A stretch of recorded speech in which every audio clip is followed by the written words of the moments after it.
तो परमात्मा कबीर जी हमें ये याद दिलाने आए थे कि भाई तुम सेठ बनना चाहते हो, और सेठ कितने बनते हैं? देख लो आपके गांव में शहर में कितने पैसे वाले हैं, और सभी चाहते हैं मेरे अंदर धन हो, और दिन रात लगे रहते हैं, फिर भी ना होता। तो परमात्मा कहते हैं देते क्यों हर देता है जहां तहां से आन, ना दिया फिर मांगते फिर हो, साहब सुने नहीं कान।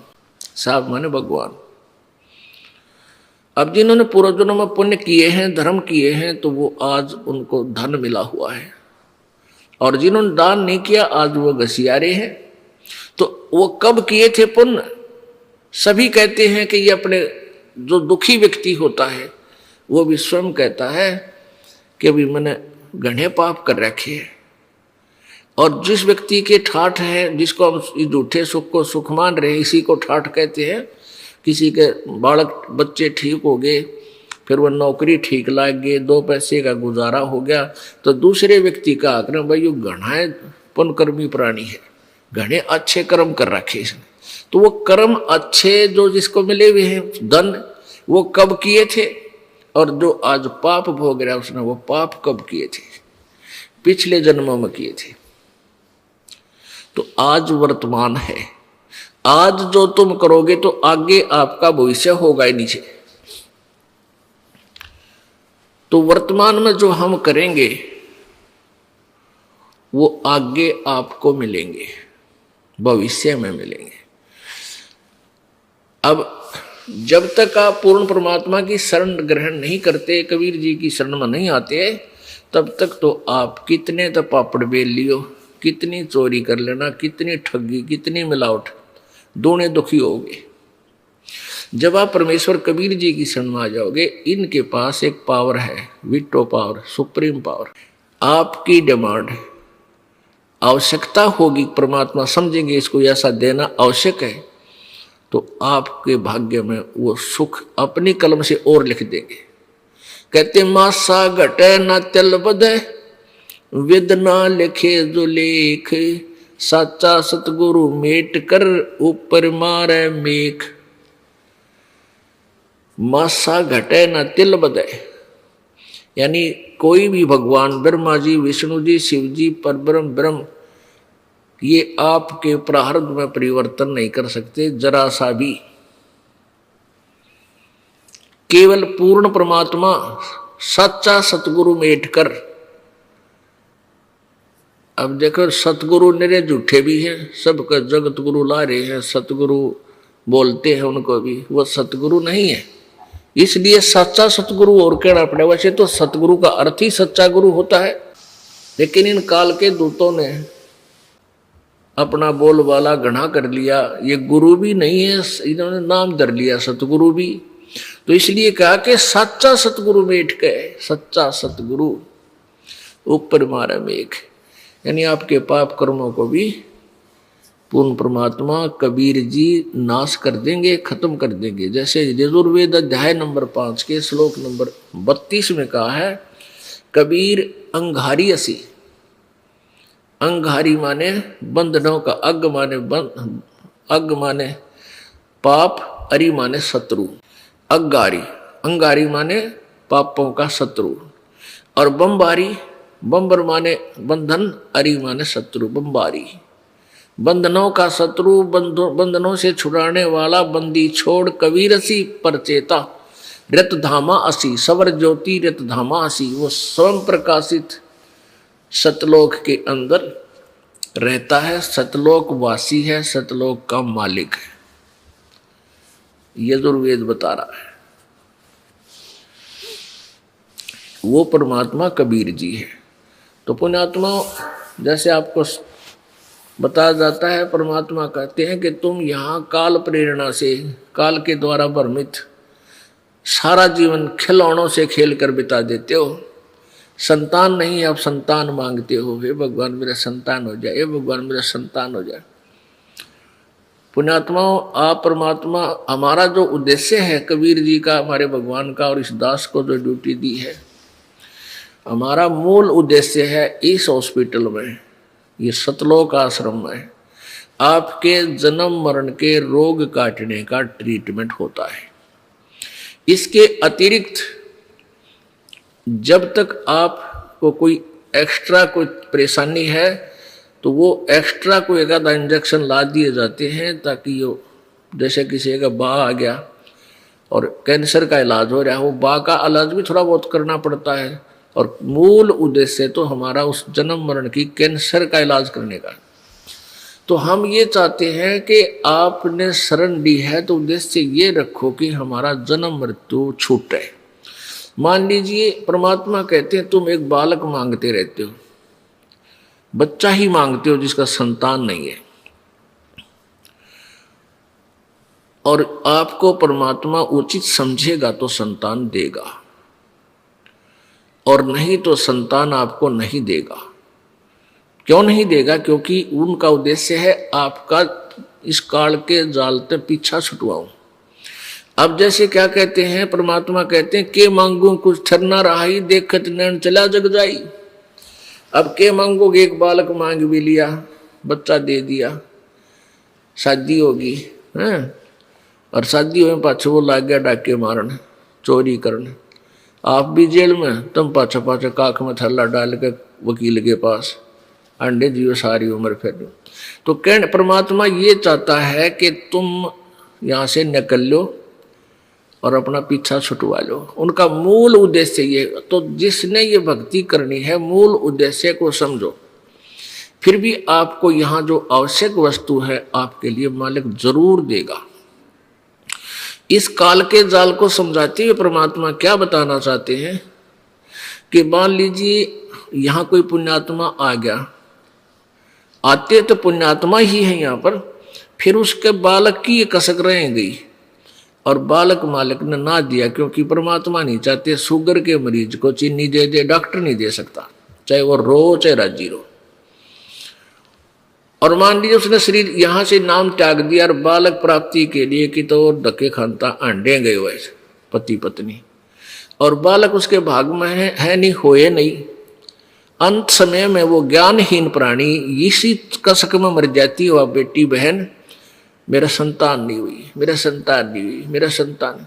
फिर काल के करेगा, उसने जहां जो जिसकी जिसी मनोकामना लास्ट में होती उसको उसी ही फुल कर देगा। फिर अगले जन्म में उसने कुतिया या सूरी बना देगा उस बेटी को, और नो का गले जा मिले 18-18 कट्ठे, या तेरी संतान क्या आज कर दूं तेरे वारे नारे। फिर वह सूरी बनकर जन्मे जाएगी, एक ब्यात पर 18।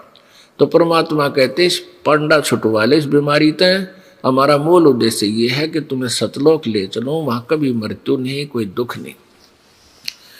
इसमें दूसरा कारण यह है कि काल के दूतों ने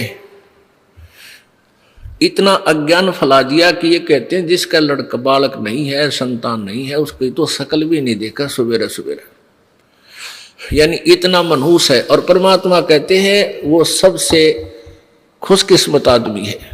अब देखो संत मता और जगत मता उसका कति विपरीत विचार है, इसलिए न्यू का जगत का भगत का न्यू बैर है, विरोध है कि संतों की बात अटपटी लगती है और वो होती है बहुत ही अच्छी, बहुत गुणकारी, लेकिन हम बालक हैं, ऐसे समाज में रहते हैं, परमात्मा और संतों की उस वाणी को हम समझ नहीं पाते, बल्कि विपरीत हो जाते हैं, नाराज हो जाते हैं। अब खुशकिस्मत क्यों है?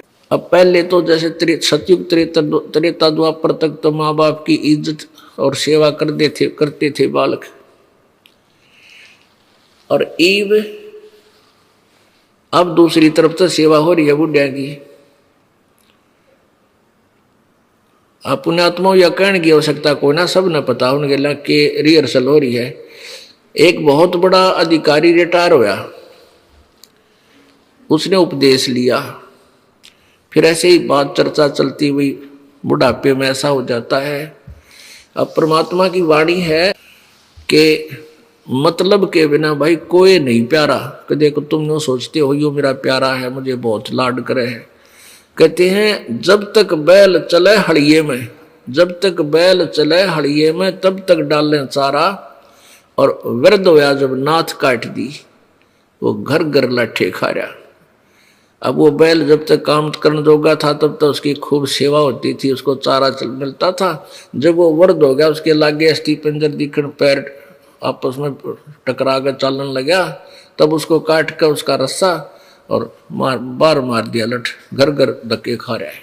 तो इतना स्वार्थ से हम उनको प्यार करते हैं। पहले नहीं कहते मेरा बैल मेरा बैल।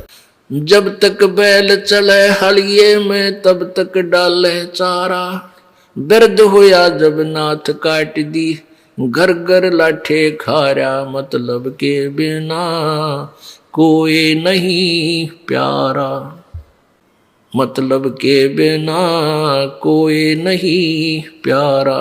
फिर क्या बताते हैं, दर्द होवे जब पड़े खाट में, सुने वचन खारे।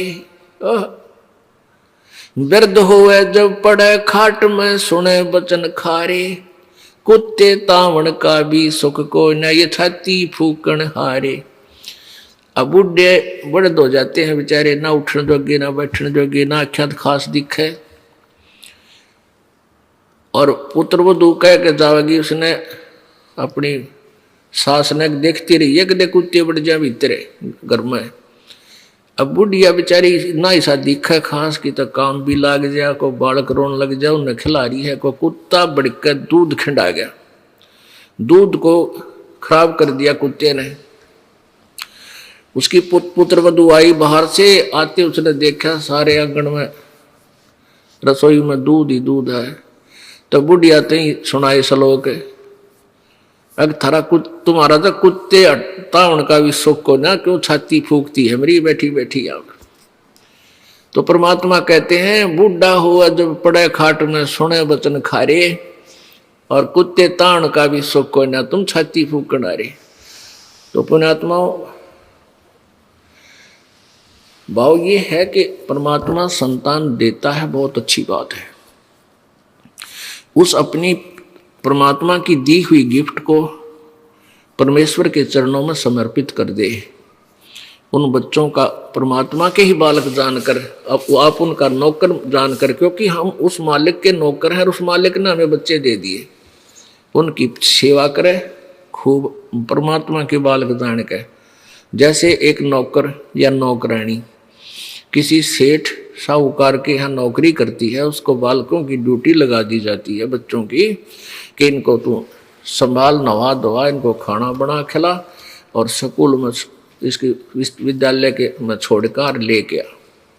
तो वो फिर अपनी इस डर से नौकरी करती है, कहीं इन बच्चों की सेवा में कोई कमी आ जाए और मालिक दुखी हो जाए। उसने पैसे दे रखे हैं, बच्चों का भी खर्चा दे रखा है और उसकी तनख्वाह भी देता है। तो वो फिर बहुत डर से सावधानी से कोई कमी नहीं आने देती बच्चों की सेवा में। यहाँ तक देखा था इस दास ने, जब ये दास एक सर्विस करता था जेई की, तो वहाँ एक ऑफिस था हमारा, वो मेन रोड पर गेट था उसका, सामने बिल्कुल खुलता था। वहाँ से तीसरा चौथा मकान था एक अच्छे बड़े सेठ का, कंपनी मालिक का, और उसकी लड़की 8-9 वर्ष की होगी, और उसका विद्यालय था ज़्यादा से ज़्यादा 2000 फुट की दूरी पे। तो उसकी एक नौकरानी रखी हुई थी, वह नौकरानी उसको सुबह छोड़ जाती, पैदल ही जाया करती, थोड़ी ही दूरी पर था। वहाँ गाड़ी गुड़ी कार वगैरह उसने नहीं लगाई थी, जानबूझ के बालक से थोड़ी दूर चला जाएगा आ जाएगा। और वो शाम में जब उसकी छुट्टी होती थी, वह नौकरानी लेकर आती थी सारी ड्रेस ड्रूस स्कूल की बना के। तो गर्मियों के दिनों में एक छोटा सा छाता होता था, आप तो वह धूप में चलती, और उस मालिक की लड़की के ऊपर ऐसे छतरी करके छाया करके लाती थी। तो इस तरह फिर जब उसने नौकरी से निकाल दिया उस नौकरानी को, नौकर उस सेठ ने, उसके बाद वह नौकरानी ने उन बच्चों के प्रति कोई ममता नहीं, क्योंकि उसको पता था तेरे नहीं, ये मालिक के हैं। और जब वो वहां से चलने लगी, निकाल दिया तो निकाल दिया, फिर उन बालकों में कोई मोह नहीं, क्योंकि उसका था कोई नहीं, पता था उसको। तो ऐसे ही आप इस भावना से आपको संतान मिली है, उनकी पूजा करो, सेवा करो, उनका ऐसे मालिक के बच्चे जाने के भाई, उनकी आपकी तरफ से कोई त्रुटि ना रहे। और जब यहाँ से चलोगे तो आपकी ममता इनमें नहीं रहनी चाहिए, नहीं रहेगी इस ज्ञान आधार से कि ये मेरे नहीं थे, ये मालिक के बच्चे थे, मेरे को तो इनकी सेवा की ड्यूटी दे रखी थी और वह पूरी होगी। अब नौकरी से निकाल दिया तो चलो अपने चलते हैं, ये हमारे थे ही नहीं। तो ये भावना आप में कुछ दिनों में परमानेंटली आ जाएगी, और जब तक यह नहीं आओगी तो तुम सतलोक नहीं जा सकते। और फिर मान लिया आपकी आस्था अंत समय में कोई बालक पोता पोती में रहेगी तो फिर यही जन्म हो जाएगा। एक दिन एक भक्ता ने खीर बनाई, घरवाला ने खीर बना के रख दी, और उसमें एक कोई छपकली वगैरह या कोई सांप उसमें गिर गया, और गिरते ही मर गया। वो ढकना रखी थी सीढ़ी हो जा टोकनी उसमें पात्र पतीले में, और एक कुतिया बैठी थी। उस कुतिया की नजर पड़ गई, उस कुतिया ने वो खीर का पतीला सारा उछल दिया, यानी नीचे गिर दी ठाक है। उधर से घरवाला ने देखा कि कुतिया अंदर नाश कर दिया, सारी खीर खिंडा दी, लेकर लट उस कुतिया का 2 ठोके, वह गई ट्या ट्या करती, टांग और ठारी टूट गई टांग उसकी बेचारी की। अब फिर उन्हें खीर संभाली, खीर देखियो, खीर में पाइस वो छपकली मरी हुई। तरह गजब हो या कुतिया तय हमारे कुटुंब सारे परिवार की जान बचाएगी। इसमें तो सर्प मर रहा था, छोटा सा सर्प था, जो से भी कोई जहरीले जानवर था। ओहो, फिर उस कुतिया ने ले आए, उस कुतिया के ऊपर रहम हुआ उनको। फिर ऐसे ही कोई ज्योतिषी आ गया उनके घर पे, तो वो बोले हमारी दादी मरी थी, वह के बन गई? बोले थारा वरना कुतिया बैठी या बन गई, या तुमने टांग तोड़ रखी इसकी। तो ऐसे है, जहां आशा था बासा होई, मन कर्म वचन सुमरियो सोई। तो पुण्यात्मा, आपको परमात्मा अगर उचित समझेगा तो अवश्य संतान देगा, और ऐसी प्यारी संतान देगा कि वो आपको दुखी नहीं करेगी। और इसी संतान ने के फूका फिर रोज सिर फोड़े, लठ मारे, बूंडा बोले। इस दास का संपर्क है, बहुत से दुखी परिवार मेरे दास के पास आते हैं, वो अपनी कथा सुनाते हैं, फिर बाद में मुझे छक्कर रोना आता है। हे परमात्मा, आज तेरी शरणा होती तो यह दुर्गति मेरी मारी भी होती जो आज नादाना की हुई है। बालक पीटे हैं, धमकावे हैं, और फिर भी उनकी ममता छूटती नहीं, उन्हें हो जा मेरा बेटे के मेरी। तो ये तो अच्छी बात है, लेकिन उनको लाइन पे लाओ। भगवान की दिख शिक्षा उन्हें मिली नहीं, अच्छा ज्ञान मिला नहीं, रहम उनमें आ नहीं सकता। भगवान की भक्ति से दया उत्पन्न होती है, अंदर से वो पाप खुरापात खुरचे जाते हैं मालिक के भजन से, दान से। दया धर्म का मूल है, पाप मूल अभिमान, और तुलसी दया ना छोड़ियो जब लगट में प्राण। तो ऐसे परिवर्तन होगा तब तुम सुखी होगे।